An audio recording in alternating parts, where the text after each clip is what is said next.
까지 보겠습니다. 에베소서 3장 7절부터 13절입니다.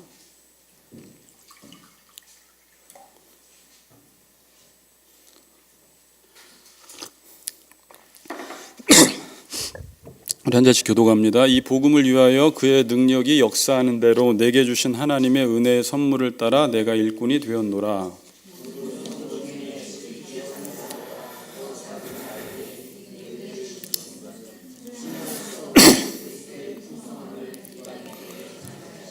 영원부터 만물을 창조하신 하나님 속에 감추어졌던 비밀의 경륜이 어떠한 것을 드러내게 하려 하심이라.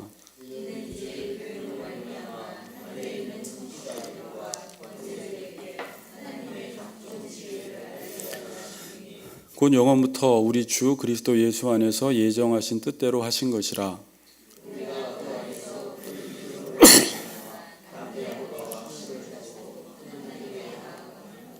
같이 읽겠습니다. 그러므로 너희에게 구하노니 너희를 위한 나의 여러 환난에 대하여 낙심하지 말라. 이는 너희의 영광이니라. 아멘. 자, 우리 같이 인사합시다. 복음은 능력입니다. 이렇게 인사하겠습니다. 복음은 능력입니다. 네, 아멘.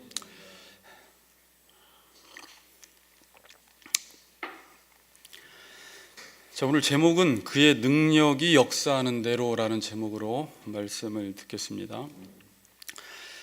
사도 바울은 계시로 비밀을 알았습니다. 자, 2주 동안 계시가 뭔지 비밀이 뭔지를 말씀드렸고, 오늘 간단하게 이제 사도 바울은 계시로의 비밀을 알게 되었습니다. 이 말은 사도 바울이 자신이 이 복음을 알려고 노력해서 안 것이 아니라는 거예요. 자신의 어떤 이성적 탐구를 통해서 복음을 알게 된 것이 아니라 계시로 복음을 알게 되었다라는 말은 쉬운 말로 하나님께서 먼저 찾아오셔서 하나님을 알려주셨기 때문에 알았다라는 말이에요. 이것은 사도 바울뿐만이 아니라 저나 여러분 모두가 마찬가지입니다. 우리는요, 원래 복음을 알려고 하지도 않았고 알고 싶어 하지도 않아요. 그리고 알고 싶어도 원래 알 수도 없습니다. 우리는 하나님에 대해서 관심이 없는 사람들이에요. 그거 인정하십니까? 원래 관심이 없어요. 우리가 관심 있는 것은 나한테만 관심이 있어요. 그리고 어떤 것에 관심이 있으면 그것도 나와 연관된 것이기 때문에 관심이 있지, 우리는 복음 자체에 대해서 관심이 없는 자예요. 하나님과 우리 사이는 원수예요. 근데 우리가 하나님을 알게 된 것은 하나님이 일방적으로 찾아오셨다라는 것입니다. 어느 날 하나님이 나의 지성과 이성을 깨버리시고 내 안에 먼저 찾아오셔서 하나님이 누구인지를 알려주신 거예요. 요한 1서에 보면 요한은 우리가 하나님을 사랑한 것이 아니라 하나님이 먼저 우리를 사랑하셨다 그래요. 마찬가지로 하나님이 먼저 우리에게 찾아오신 것입니다. 그래서 어떤 사람은 간증은 그렇게 하죠. 나는 예수 믿었을 때 난 고난을 통해서 질병을 통해서 하나님을 만났다 그러는데, 하나님이 그러한 고난과 질병이란 사건을 통해서 나에게 찾아오신 거예요.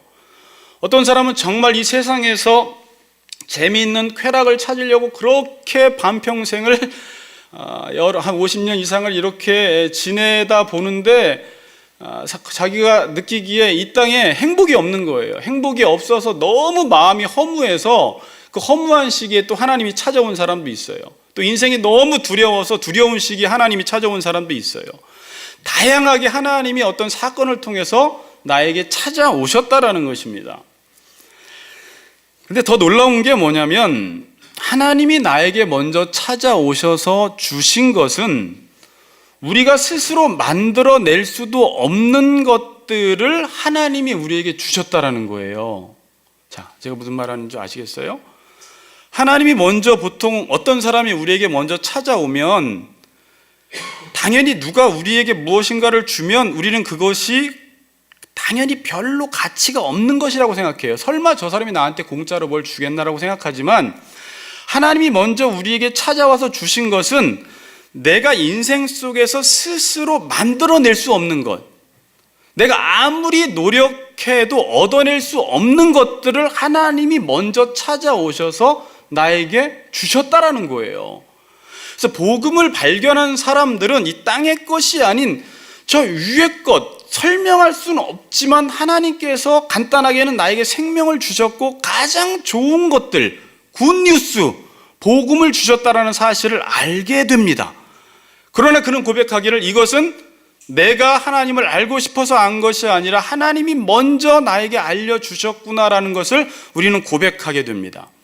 그래서 그때부터 우리가 하고 싶은 일은 뭐냐면 이게 굿뉴스잖아요. 너무 좋잖아요. 그래서 보통 이 복음을 만난 사람들의 특징은 이 복음을 전하고 싶은 게 특징입니다.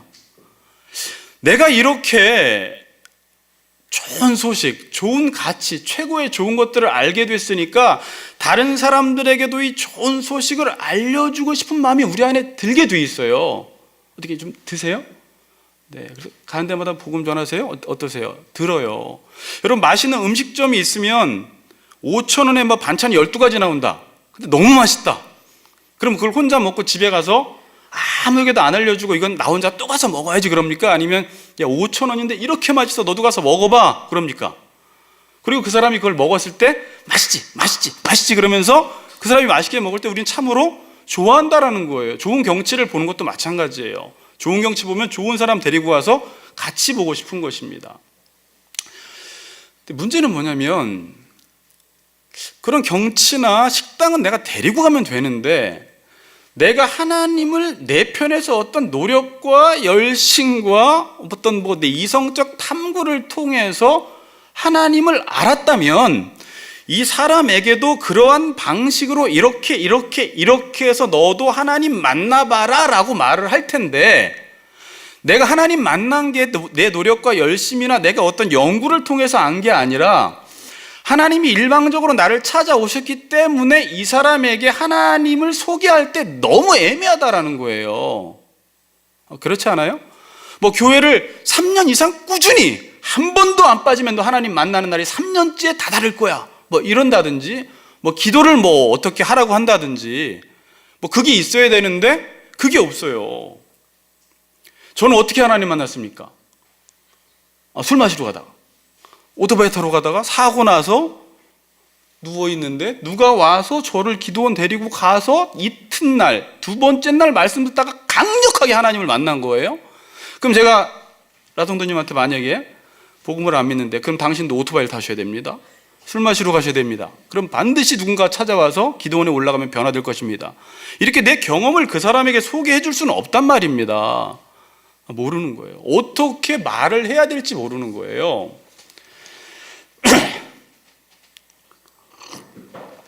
자, 이런 궁금증을 가지고 이제 본문을 풀어보겠습니다. 자, 이런 궁금증을 가지고. 자, 한번 7절 읽습니다. 7절. 자, 7절 같이 읽습니다. 시작.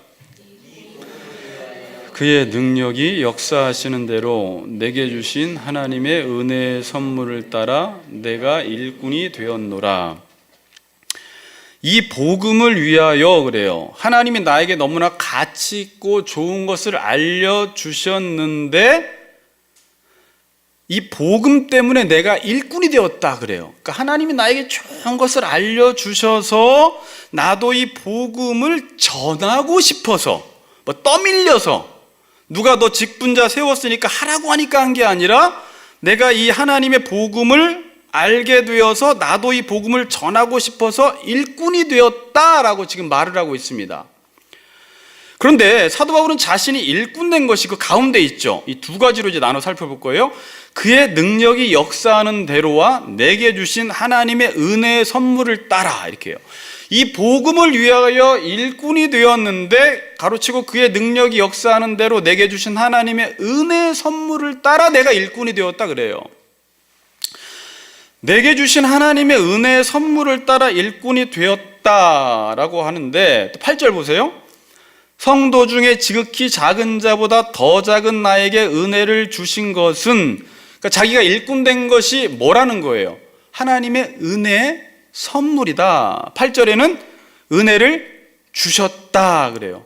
그러니까 내가 일꾼 된 것은 내가 하고 싶어서 된 것이 아니라 하나님께서 은혜의 선물, 복음을 주셔서 그 복음을 맛본 내가 너무나 좋아서 일꾼이 되었다라는 거예요. 이게 다 하나님의 은혜의 선물이 다 주어졌다라고 지금 말을 하고 있습니다.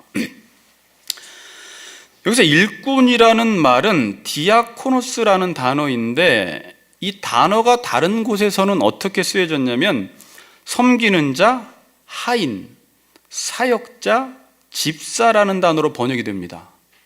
그러니까 디아코노스가 집사예요. 그리고 이 의미는 섬기는 자라는 것입니다. 그러니까 일꾼은 어떤 사람이라는 거예요?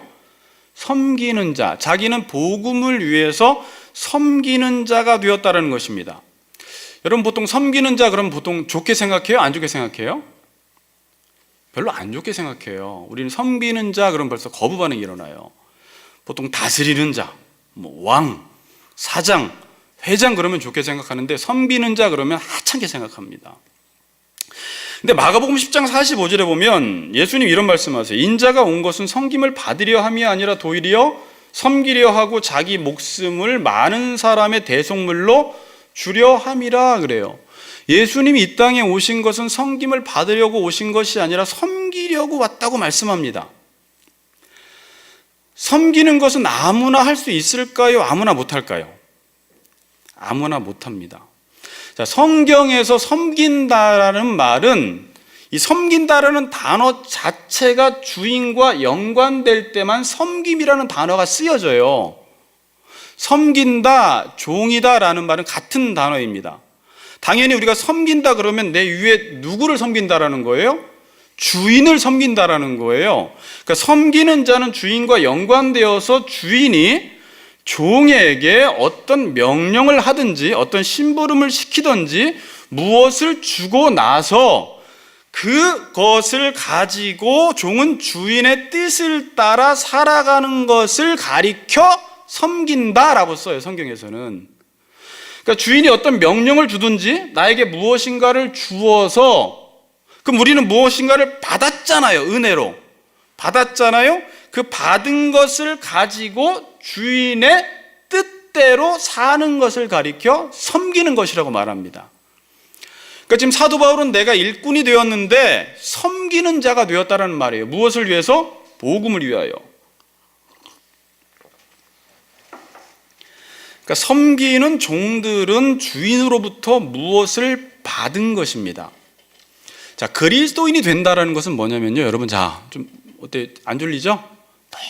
너무 조용하고 저 혼자 소리 내서 이게 또 이게 자 졸면 안 되고 잘 들으세요. 자, 저 앉으니까 어떻게 듣기 편하세요? 서 있는 게 편하세요? 상관없죠, 여러분들은. 네, 뭐라 그러셨어요? 네, 7월 달부터 서 있으려고 합니다. 네, 아직까지는 발바닥이 아파서. 우리 그리스도인들은 모든 것을 다 받았어요. 그래서 일반 은혜, 특별 은혜라고 말해요. 그러니까 우리가 살아가는 모든 삶 속에 지금 주어진 것은 일반적으로 하나님이 다 주신 것을 가지고 있는 것이고, 특별 은혜라는 자체가 선물이잖아요. 특별 은혜는 하나님이 특별히 나에게 찾아오셔서 내가 하늘의 복음을 알게 된 것을 특별 은혜라고 해요. 그러니까 모든 것들을 그리스도인들은 받았다라는 인식이 있어야 돼요. 그러니까 이 인식이 없어버리면 하나님께 예배나 찬양이나 감사를 드릴 수가 없습니다. 그리스도인들은 모든 것이 받았다라는 걸로부터 시작돼야 돼요. 근데 이상하게 모든 사람들이 이 받았다라는 사실을 잘 인식하지 못해요.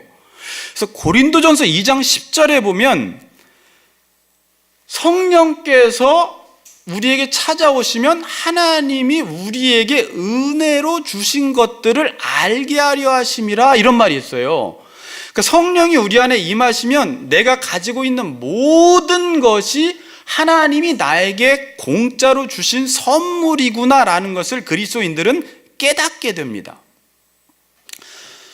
그래서 그때부터 삶이 어떻게 바뀌어 나가냐면, 내가 주인일 때는 내 것을 가지고 내 뜻대로 사용을 하다가 그리스도인이 되면 주인에서 청지기로 가버려요. 청지기, 뭐라고요? 청지기. 청지기는 뭐냐면 주인이 내게 주신 것을 주인의 뜻을 따라 살아가는 사람들을 가리켜 청지기라고 말합니다. 그러니까 그리스도인들의 삶은, 청지기라는 삶은 완전히 큰 숙제가 우리에게 하나 인생 속에 주어지는 거예요. 그러니까 달란트 비유가 다 이 비유예요. 어떤 사람들에게 5달란트, 10달란트, 2달란트를 주었다. 그럼 이걸 가지고 뭐 해야 되느냐? 나에게 주어진 것을 가지고 내 뜻대로 사용했다가는 완전히 심판받아요. 하나님은 우리에게 주신 것들을 가지고 주인의 뜻을 따라 살아가라는 거예요. 그러니까 조금 가지고 있는 사람들은 조금만 하나님의 뜻대로 살아가도 되고, 많이 가지고 있는 사람들은 그 많은 것을 가지고 다 하나님의 뜻대로 살아가야 돼요. 그래서 그리스도인은 많이 가졌다고 좋은 게 아닙니다. 공부를 많이 하면 좋은 것 같지만 그만큼 줘야 돼요, 다른 사람들에게. 내가 물질이 많으면 좋은 게 아니라 그만큼 하나님의 뜻대로 써야 돼요. 100만 원 가지고 100만 원 하나님의 뜻대로 사용한 사람하고 1000만 원 가지고 200만 원 하나님의 뜻대로 사용한 사람하고 이 사람이 나중에 더 혼난다라는 게 지금 공관복음서에서 예수님이 말씀하고 있는 거예요. 우린 청직이기 때문에.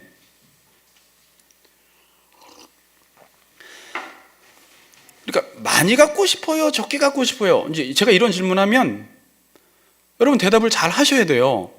근데 많이 가져도 상관은 없어요. 많이 가져서 주인의 뜻대로만 사용하면 되는 것입니다. 그래서 베드로전서 5장 10절 보면 앞에 띄워주세요. 각각 은사를 받은 대로 하나님의 여러 가지 은혜를 맡은 선한 청지기 같이 서로 봉사하라, 그렇게 나와 있어요. 후선데 이렇게 나와 있구나. 자, 각각 뭐라고요? 은사를 받은 대로 하나님의 여러 가지 은혜를 맡은 선한 청지기. 그러니까 우리는 은혜를 맡은 거예요. 하나님이 다 선물로 주신 것을 맡아서 이것을 선한 청지기 같이 서로 봉사하는데 사용하라라고 우리에게 말씀을 하고 있습니다. 자, 그럼 여기서 일꾼의 자격에 대해서 한번 살펴볼 수가 있어요. 누가 일꾼이 될 수가 있느냐, 누가 집사가 될 수 있느냐, 뭐 이런 질문이기도 하겠죠. 누가 일꾼 된 자격이 있을까요? 세상에서는 보통 일꾼이 되려면요, 어떤 자기 자격이 갖춰져야 돼요. 노력을 해서. 그런데 그리스도인의 일꾼이 된다라는 건요, 그거랑 전혀 다릅니다. 어떤 사람이 집사가 되어야 되고 어떤 사람이 일꾼이 되어야 하냐면, 이 사람들은 섬기는 사람이기 때문에, 섬기는 사람은 기본적으로 어떤 마인드를 가지고 있어야 되냐면, 내게 주신 모든 것이 하나님의 은혜의 선물이라는 것을 아는 사람이 자기가 받은 것을 가지고 다른 사람들을 섬길 수가 있는 것입니다. 근데 내가 받은 것이 하나님의 은혜다라는 것을 모르는 사람은 어떤 직분이 주어지면 그게 계급인 줄 알고 그것을 가지고 다른 사람을 눌러버려요. 내게 돈이 주어지고 시간이 주어지고 말씀을 다른 사람보다 더 많이 알면 이것을 가지고 다른 사람들을 섬겨야 되는데, 내가 하나님께 이걸 받았다라는 것을 모르고 직분을 받아버리니까 그것을 가지고 자기를 높인다거나 자기를 자랑하는 데 사용하더라는 것입니다. 그럼 누가 직분자의 자격이 있는 거예요?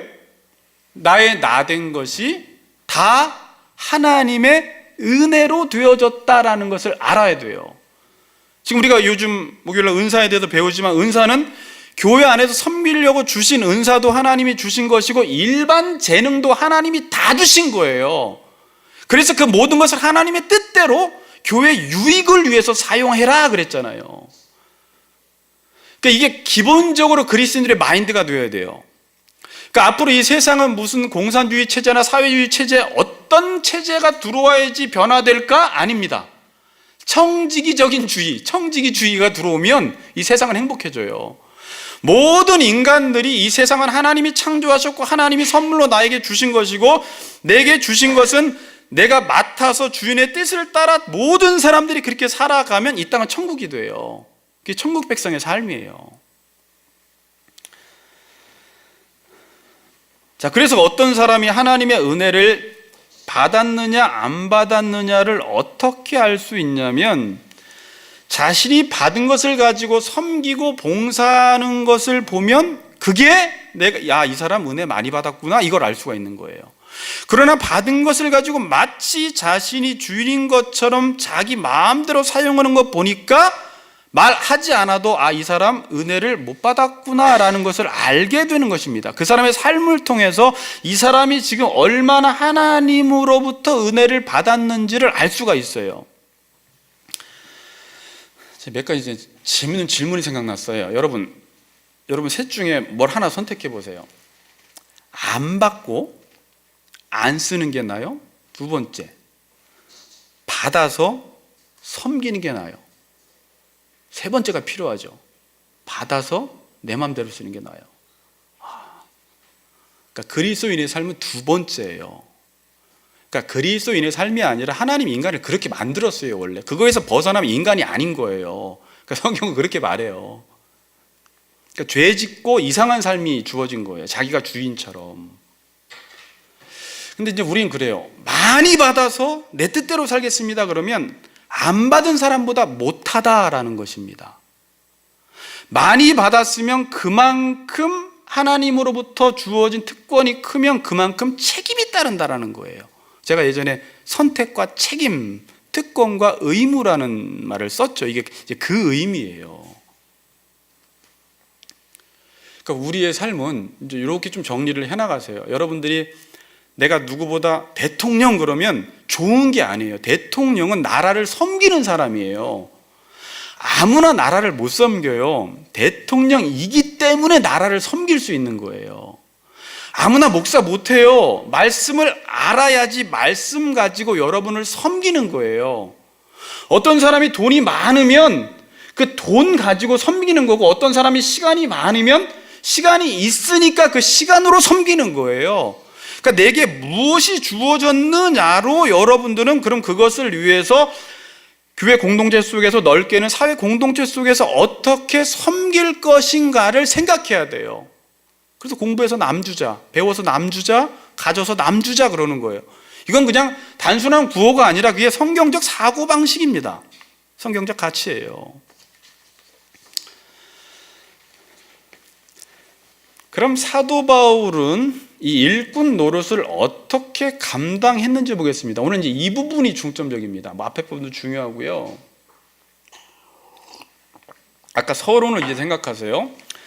사도 바울은 복음을 위해서 일꾼이 되었는데 이 일꾼이 된 사람, 섬기는 사람들은 이 일꾼 노릇을 어떻게 감당해야 할까? 하나님께서 사도 바울에게 계시로 비밀을 알려주신 이유가 성경에서 두 가지로 나옵니다. 내가 너에게 계시로 비밀을 너에게 알려주신 이유가 있는데 두 가지야. 그게 일꾼의 입장에서는 내가 일꾼 된 이유가 되는 거예요. 내가 일꾼이 왜 되었느냐, 하나님이 나에게 복음을 왜 주었느냐, 이거 하라고. 자, 8절 읽어보겠습니다. 시작. 더 작은 나에게 이 은혜를 주신 것은 측량할 수 없는 그리스도의 풍성함을 이방인에게 전하게 하시고, 나머지 싹 띄고요, 이방인에게 전하라고 주신 거예요. 9절 읽습니다. 9절 시작. 창조하신 하나님 속에 감추어졌던 비밀의 경륜이 어떠한 것을 드러내게 하려 하심이라. 비밀의 경륜을 드러내라고 주셨다라는 거예요. 하나님이 사도 바울에게 복음의 비밀, 계시로 복음을 알려주신 이유는 첫 번째 이 복음을 전하라고, 두 번째 이 복음을 드러내라고 주셨다라는 거예요. 그 앞엔 수식어예요, 그냥. 근데 그 앞에 수식은 이제 복음의 내용에 대해서 나와 있어요. 복음의 내용. 그러니까 앞에 8절에서는 측량할 수 없는 그리스도의 풍성함을 이방인에게 전해라. 그 복음은 측량할 수 없는 그리스도의 풍성함이다 라고 복음을 조금 더 설명해 주고 있고, 9절에서는 하나님 속에 감추어졌던 비밀의 경륜, 맞죠? 복음이 하나님 속에 감추어졌던 비밀의 경륜이죠. 이것을 어떻게 하라고요? 드러내라고 내가 너를 일꾼 삼았다라는 것입니다. 근데 여기서 드러낸다라는 것이 무엇인지 좀 살펴보려고 합니다. 드러낸다. 그러니까 하나님 속에 감추어졌던 비밀의 경륜을 사도 바울은 드러내야 할 책임이 있습니다. 여러분들도 하나님께서 공짜로 복음을 알려주셨으면 하나님 속에 감춰졌던 비밀의 경륜을 드러내야 할 책임이 여러분에게 있어요. 비밀의 경륜이라고 할 때 경륜이라는 단어 에베소 1장 9절에서 한번 말씀을 드렸죠. 일단 그냥 경륜 그러면 쉽게 그냥 하나님의 계획 이렇게 생각하시면 돼요. 하나님이 창세전에 우리를 향하여 가지고 계신 계획과 그 계획을 하나님이 섭리하시고 그 계획을 이루실 능력까지 경륜이라고 이야기를 해요. 그래서 이 오노코노미아라는 경륜이라는 단어가 어떤 단어로도 번역이 된다고 했어요. 직분이라는 단어로도 번역이 된다고 했어요. 직분. 그러면 하나님의 계획이 오노코노미아 경륜인데 이 경륜이라는 단어가 직분자로 번역이 되었다라는 것은 직분자는 뭐 하는 사람이라는 거예요? 하나님의 계획을 이루는 사람. 맞아요. 그러니까 직분을 맡았으면 하나님의 복음을 알아서 그 복음을 가지고 섬김으로 하나님이 창세전에 가지고 계신 그 비밀의 경륜을 이루어가는 사람이 직분자라는 거예요. 그래서 골로새서 1장 25절에 이런 말씀이 있습니다. 내가 교회에 일꾼된 것은, 비슷한 말을 하죠. 보세요. 교회에 일꾼된 것은 하나님이 너희를 위하여 내게 주신 직분을 따라 하나님의 말씀을 이루려 함이니라 그래요. 그러니까 사도 바울이 내가 교회에 일꾼된 것은 내게 주신 직분을 따라 하나님의 말씀을 이루려 한다. 그러니까 직분자가 뭐 하는 사람이에요? 하나님의 말씀을 이루는 사람. 맞죠? 하나님의 말씀을 이루는 사람. 그러면 제가 지금 무슨 얘기하다 여기 갔어요?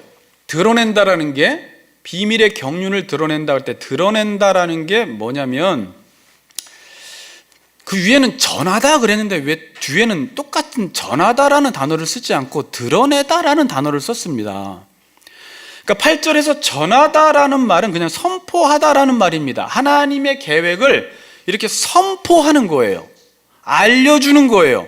외치는 것입니다. 그러나 드러나다라는 단어는 선포적인 측면보다 깨달음의 측면이 강조되는 단어예요. 뭐가요? 깨달음의 측면이. 이 단어가 또 어디 쓰였냐면 에베소서의 1장 18절에 쓰였습니다. 이 드러나다라는 단어. 근데 거기서는 어떻게 번역이 되었냐면 눈을 밝히다 그럴 때, 마음의 눈을 밝혀서, 이때 하나님 에베소 교인들의 마음의 눈을 밝혀서 이게 드러나다 이 말이에요. 그러니까 이 밝히다, 이 포티사이라는 단어는 포티조, 원형이 포티조인데 의미가 어두운 곳을 밝게 하다라는 의미입니다. 그러니까 드러나다라는 게 뭐라고요? 눈을 밝히다, 어두운 곳을 밝게 하다. 그러니까 여러분에게 제가 복음을 전하면 사람들이 복음을 다 깨닫는 것이 아니에요. 제가 복음을 전하면 모든 사람들에게 복음이 다 드러나는 게 아닙니다.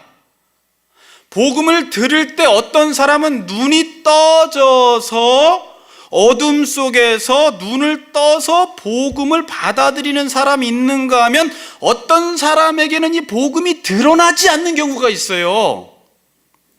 희한한 거예요. 그래서 사도 바울이 에베소 교인들에게 복음이 전해질 때 그들의 마음의 눈이 떠지기를 원합니다. 이렇게 기도한 거예요.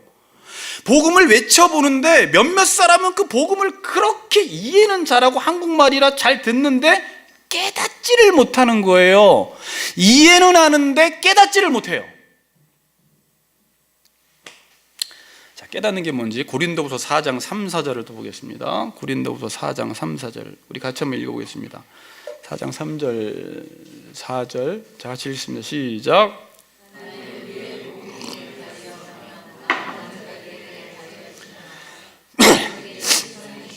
믿지 아니하는 자들의 마음을 혼미하게 하여 그리스도의 영광의 복음의 광채가 비치지 못하게 함이니 그리스도는 하나님의 형상이라.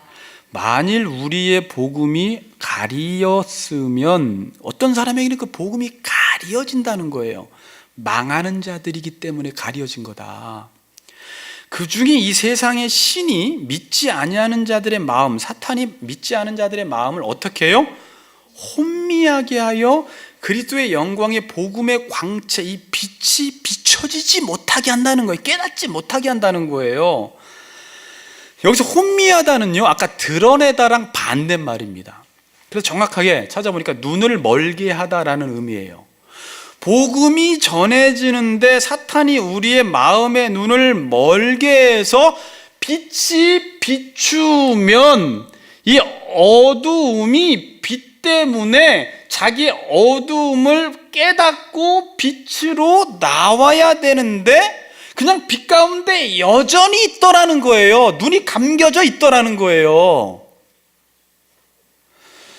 요한복음 1장 5절에 보면 예수님을 빛이라고 이해해요. 생명.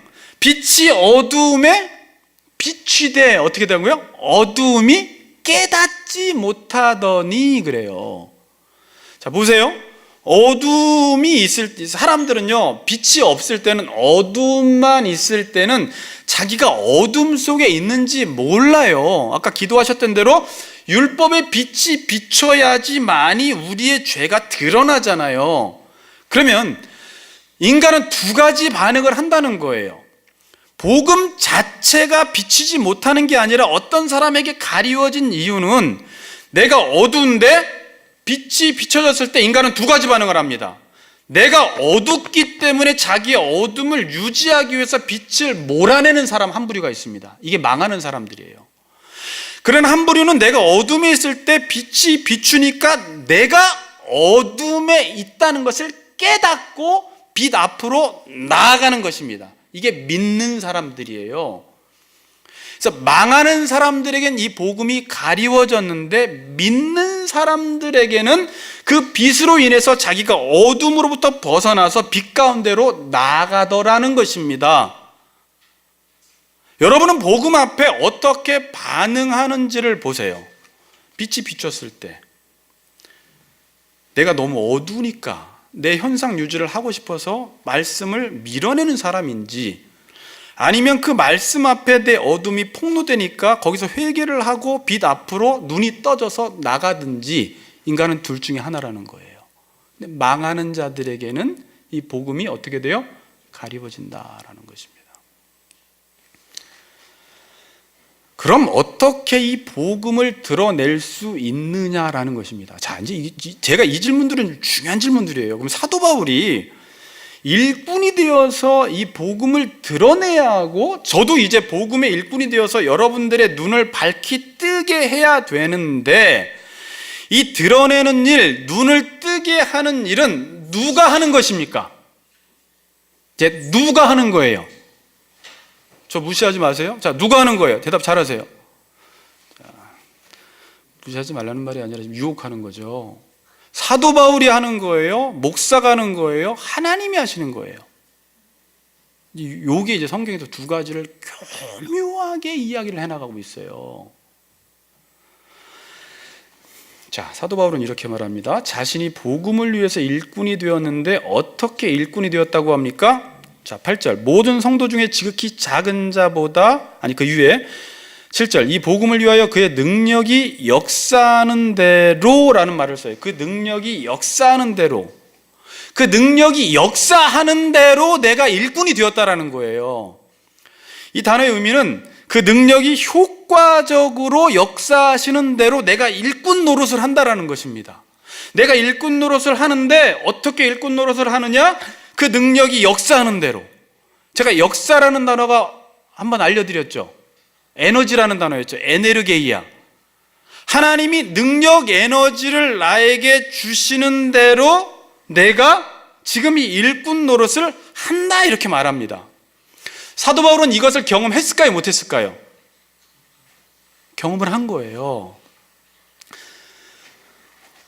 사도 바울은요, 예수 믿는 사람들을 박해하는 사람이, 안 믿는 정도가 아니라 핍박, 그것도 열심으로 핍박하는 사람이에요. 그날도 예수 믿는 사람을 핍박하려고 다메섹 도상으로 가다가 갑자기 뭐가 비쳤어요? 아까 복음의 영광의 광채, 빛이 비추면서 그의 눈이 떠지는 역사가 그의 인생 속에 있었어요. 제 인생 속에도 그런 역사가 있었어요. 하나님의 빛이 강력하게 비추어짐으로 내 안에 있는 어두움들이 다 폭로됨으로 하나님의 빛 앞에서 눈을 뜨는 역사가 모든 그리스도인 성도들에게 있다라는 것입니다. 이 사도 바울이 경험을 했습니다. 사도행전 9장 3절에 보면 사울이 길을 가다가 다메섹에 가까이 이르더니 호련히 하늘로부터 빛이 그를 둘러 비추는지라. 이 빛은 단순한 햇빛을 말하는 게 아닙니다. 고린도후서 4장 6절을 봅시다. 4장 6절에서 이 빛에 대해서 해석을 해주는데 이렇게 말합니다. 어두운 데서 빛이 빛이라 말씀하셨던 그 하나님께서 예수 그리스도의 얼굴에 있는 하나님의 영광을 아는 빛을 우리 마음에 비추셨느니라 그래요. 무슨 빛이라고요? 하나님의 영광을 아는 빛. 하나님을 아는 빛을 어디에? 우리 마음에 비춰주신 것입니다. 그러니까 내가 어둠 가운데 있다가 눈이 떠져서 예수 그리스도를 알게 되는 놀라운 역사가 일어나는 것입니다. 사도 바울은요, 이 복음이라는 것이 깨달아지기 위해서는 자신이 복음을 전하기는 전하지만, 제가 지금 여러분들에게 복음을 전하지만 하나님의 능력이 효과적으로 역사가 되져야지만이 복음을 듣는 성도들의 눈이 떠진다는 것을 아는 거예요. 복음은 누가 전해요? 사도 바울이 전해요. 그러나 눈뜨게 하시는 분은 누구예요? 하나님이 눈뜨게 한다는 거예요. 복음은 누가 전해요? 사도 바울이 전하지만 이 복음을 드러나게 하는 일은, 계시의 복음을 알게 하는 일은 지금도 하나님께서 효과적으로 역사하셔야지만이 여러분들이 이 복음을 깨달을 수 있다는 사실입니다. 믿습니까? 네. 자, 골로새서를 보세요. 1장 25절에서 29절. 잠깐 그 뒤에 한번 보세요. 에베소, 빌립보, 골로새 한번 펴보세요. 너무 비슷한 말씀이 여기 있어요. 25절부터 한번 눈으로 보세요. 사도 바울이 그러죠. 내가 교회에 일꾼된 것은, 비슷한 말을 해요. 하나님이 너희를 위하여 내게 주신 직분을 따라 내가 하나님 말씀을 이루려 함이라. 근데 이 복음, 이 비밀은 만세와 만대로부터 감추어졌던 것인데 이제는 그의 성도들에게 나타났고, 감춰졌던 것이 성도들에게 드러났고, 27절에 하나님이 그들로 하여금 이 비밀의 영광이 이방인 가운데 얼마나 풍성한지를 알게 하려 하심이라. 이 비밀은 너희 안에 계신 그리스도니 곧 영광의 소망이니라. 우리가 그를 전파하여 각 사람을 권하고 모든 지혜로 각 사람을 가르침은 각 사람을 그리스도 안에서 완전한 자로 세우려 함이니. 사도 바울은요, 자기가 일꾼된 목적이 복음으로 여러분 각 사람 골로새 교인들을 하나님의 말씀으로 완전한 자로 세우는 일이 일꾼된 자의 역할이라는 거예요. 그러나 내가 이 일을 하는데 이 일은 내가 복음을 전하지만 나 혼자 힘으로 할 수 없기 때문에 골로새서 1장 29절은 이 표현을 이렇게 다르게 표현합니다. 이를 위하여 나도 내 속에서 능력으로 역사하시는 이의 역사를 따라 힘을 다하여 수고한다 그럽니다. 사도 바울은 이 복음을 전하기 위해서 힘을 다해서 수고해요. 그래서 복음을 전하는 거예요. 저도 지금 한 주간 동안 말씀을 묵상하고 연구해서 힘을 다해서 오늘 이 아침에도 머릿속에 넣고 여러분들에게 힘을 다해서 외치지만, 저는 복음을 전할 때 어떤 마음 자세로 전해야 하냐면, 하나님께서 내 속에서 말씀 가운데 능력으로 역사하시는 그 역사를 힘입어서, 그 역사를 의존해서 말씀을 전할 때 이 말씀 가운데 이 정말로 논리적이지도 않고 별로 설득력 없는 말 같은 이 복음 가운데서도 하나님의 능력이 역사하면 여러분들이 거기서 눈을 뜨는 역사가 나타난다는 사실을 인식하면서 저는 복음을 전해야 되는 거예요. 그럼 여러분도 마찬가지예요. 저는 복음을 전할 때 반드시 제가 복음을 전하지만 이들의 영혼들을 변화시키는 것은 하나님의 능력밖에 없음을 인정하고 복음을 전해야 합니다. 여러분들도 다른 사람에게 복음을 전할 때 복음을 전하긴 전하지만, 여러분이 복음을 전하면 일반적으로는 사람들은 미련하게 생각하고 비웃어요. 복음을 전할 때 그 사람들로부터 네 복음 참 잘 전한다라고 인정받을 생각으로 복음 전하지 마세요. 그럼 벌써 복음이 왜곡돼 버린 거예요. 복음은 미련할 수밖에 없어요. 하늘의 소리이기 때문에. 십자가의 도가 멸망하는 자들에게 미련한 거예요. 그러나 성경은 사도행전에 보면 그 복음을 전하고 예수 그리스도가 주다, 예수님이 죽었다가 살아나셨다라는 이 복음을 전할 때 믿지 않을 것 같은 그 영혼들이 성령의 효과적인 역사로 말미암아 변화되는 역사가 일어나는데, 우리는 그냥 전한 것뿐인데 바꾸시는 분이 하나님이 다 바꾸시더라는 거예요. 이 사실을 믿어야 된다는 것입니다. 그러나 우리는 너무 복음을 저 사람의 입장에서 전해야 하긴 해요. 알아들을 수 있도록. 그래서 기독교 변증학을 저도 배웠어요. 신학대학교에서. 그러니까 기독교를 어떻게 저 사람들이 들을까 잘 변호해 줘야 돼요. 웬만하면 잘 알아들을 수 있도록. 그런 한계점이 딱 옵니다. 어느 선까지는 이해할 수 있도록 전할 수 있는데 어떤 부분에서는 알아들을 수 없는 말을 해야 돼요. 그러나 그 가운데 누가 역사하냐면 하나님이 역사하셔서 그의 마음의 눈을 뜨게 하시고 이 복음이 드러나게 되더라는 거예요. 그래서 복음을 전하는 사람은 알아요. 나는 개떡같이 전했는데 하나님이 찰떡같이 알아듣게 하셔서 그냥 어눌하게 전했는데 그가 예수 믿게 되는 놀라운 역사가 일어난다는 것입니다. 이게 복음을 전하는 방식이에요.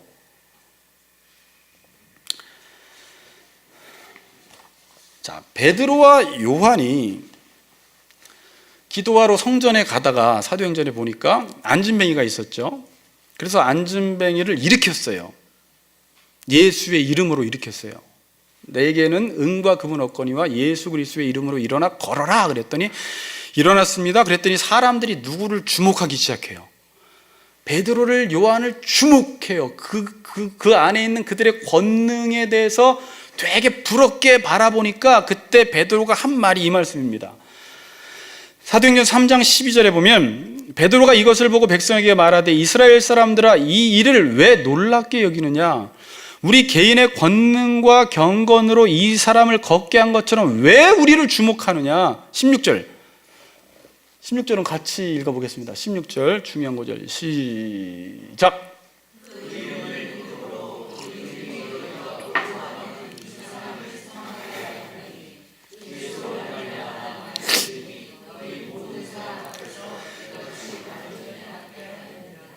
안진뱅이를 누가 고친 거예요? 이런 질문도. 안진뱅이 누가 고쳤어요? 베드로와 요한이 고쳤어요. 자꾸 너무 믿음 좋으면 안 돼요. 자, 하나님이 고쳤는데 베드로와 요한이 고친 건 맞아요. 그들이 아니었으면 못 고쳤어요. 그래서 이 9절 16절에서는 두 가지가 막 교차적으로 쓰여져요. 누가 고쳤냐? 그때 예수님이다라고 할 땐 이 이름이 이 사람을 성하게 하였느니라 그래요. 뭐라고요? 예수의 이름이 이 사람을 성하게 했다. 그러나 그 앞에 그 이름을 믿음으로, 그래서 이제 보통 주석에는 이 이름을 안진뱅이가 믿는 게 중요하냐, 베드로의 믿음이 중요하냐, 이제 이거 갖고 또 싸워요. 근데 대체로 베드로의 믿음이라고 봐요. 물론 안진뱅이 믿음도 중요해요. 누구랑 해도 상관없을 것 같아요. 복음을 받는 사람도 믿음으로 받아들여야지 복음이 역사되어지고, 전하는 사람도 하나님의 능력이 지금 역사되어야지만이 안진뱅이가 일어난다라는 믿음으로 전해야 돼요. 근데 어쨌든 그 이름을 믿음으로, 그 이름이 너희가 복음 있는 이 사람을 성하게 하였나니, 또 뒤에 보세요. 예수로 말미암아 난 믿음이 너희 모든 사람 앞에서 이같이 완전히 낫게 하였느니라 그래요. 여기서 믿음으로라는 단어는 그 믿음에 근거하여 라는 말이에요. 그러니까 믿음의 주체가 나예요, 예수님이에요. 예수님이라는 거예요. 예수님으로부터 난 믿음이 이 사람을 낫게 했다라는 거예요. 그러니까 누가 낫게 했어요? 베드로와 요한이 낫게 했고 예수님이 낫게 했다라는 것입니다. 믿음이 고쳤다는 거예요. 근데 그 믿음조차도 예수로 말미암아 난 믿음이.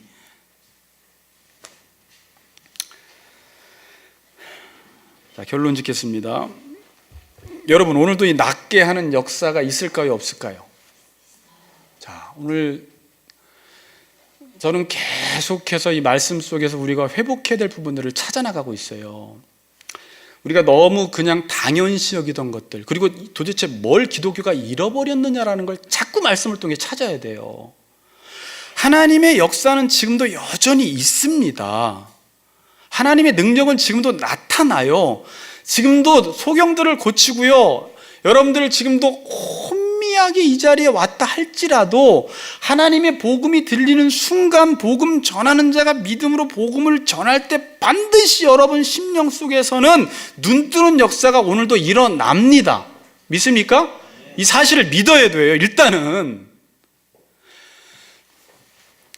제가 이제 목사님이 오늘 지금 출국하시는데 이제 2시 비행기로 또 금요일날 기도원에서 또 만났어요. 마지막 만나서 제가 그런 고백을 했어요. 거기 있는 전사님과 셋이 밥을 먹으면서 목사님, 제가 이번 주 설교 준비하면서 큰 걸 하나 깨달았습니다. 그건 뭐냐면 제가 전도사 때, 강도사 때, 목사 1, 2년 차 때, 3년 차 그 이상까지도 항상 복음을 전하면 제가 강력한 복음의 능력을 맛보았기 때문에 이 말씀만 전하면 유재규 같은 사람도 변한다라는 말씀의 능력을 경험해서 전도사 나가서도요, 아이들과 함께 우리 강수아님 있을 때도 4시간씩 예배를 드리면서 이 영혼들에게도, 어린 영혼들에게도 복음을 전하면 저 영혼들은 반드시 변화된다라는 믿음이 이 안에 불타올랐었어요. 그래서 저는요, 매번 예배 때마다 오늘 말씀 전하면 니들 끝장이다 오늘, 이런 마음으로 말씀을 전했어요. 그랬더니 진짜 끝장나더라고요. 어느 순간 아이들이, 그 중학생 아이들이 변화되는 것을 제 눈으로 봤어요. 그거를 그 전 사역지에도 봤어요. 귀신 들린 아이들이 고침받는 것도 봤어요. 그리고 하나님이 이 일은 유재규 네가 하는 것이 아니라 앞으로 내가 한다라는 사인을 분명히 보여줬어요.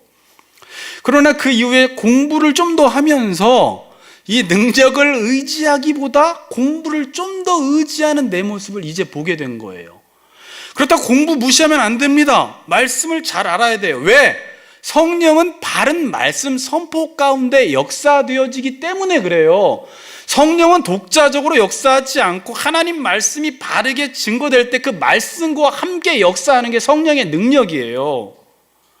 그러나 문제는 제가 그럼 말씀을 목사님이 공부해서 전하면 능력이 나타나야죠. 맞습니다. 그러나 하나님 뭘 요구하시냐면 제가 지금도 효과적으로 역사하신 하나님의 능력을 의존하지 않으면, 사도 바울이 고린도전서 2장에서 내가 전할 때 내 지혜와 내 설득력의 말로 전하지 않고 성령의 나타나심과 능력으로 나는 지금부터 말씀 전한다 그래요. 인간의 변화는 사람의 지혜나 설득력이나 논리력 때문에 바뀌는 게 아니라 성령의 나타나심과 능력 때문에 바뀌는 것이지, 그래서 내가 예수 그리스도가 십자가에 못 박힌 것 외에는 내가 아무것도 알지 아니라고 작정했다 이래버려요. 헬라인들 앞에서, 그 지혜자들, 철학자들 앞에서 자기는 십자가의 도만 전했다 이거예요. 왜? 하나님이 그 십자가를 통해 바꾸시기 때문에 그런 거 말씀을 하는 것입니다. 히브리서 4장 12절에도 하나님의 말씀은 뭐라고요? 살아있고 운동력이 있어서 좌우의 날선 어떤 검보다 이 말씀은 예리해서 사람의 영과 관절과 골수와 혼을 찔러 쪼개기까지 한대요. 여러분 이 사실을 그리스도인인데 이렇게 내가 믿습니까? 그러니까 아멘 그러지 말고 진짜 믿죠? 네 아멘. 그러니까 이거를 믿어야 돼요.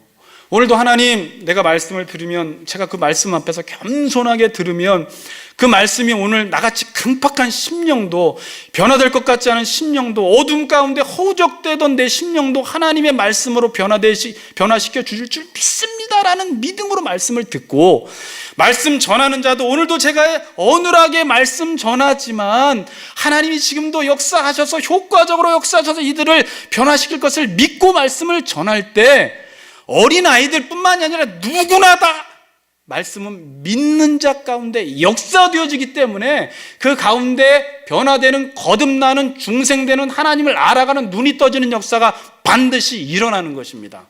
믿습니까? 저는 개인적으로 설교자로서 이 부분이 회복돼야 돼요. 여러분들도 믿음으로 말씀을 들어야 돼요. 말씀을 들을 때 이렇게 농담으로 듣거나 그냥 판단하려고 듣거나 재려고 듣거나 그냥 지적인 유의 수준에서 어떻게 그냥 가르칠까에만 염두에 두지 말고 그 말씀은 먼저 나에게 들려지도록 여러분들이 들어야 돼요. 그리고 여러분들이 변화될 때 조장으로서 나가서 섬기면 그 변화된 사람을 통해서 또 하나님이 사람을 바꿔버리시는 것입니다.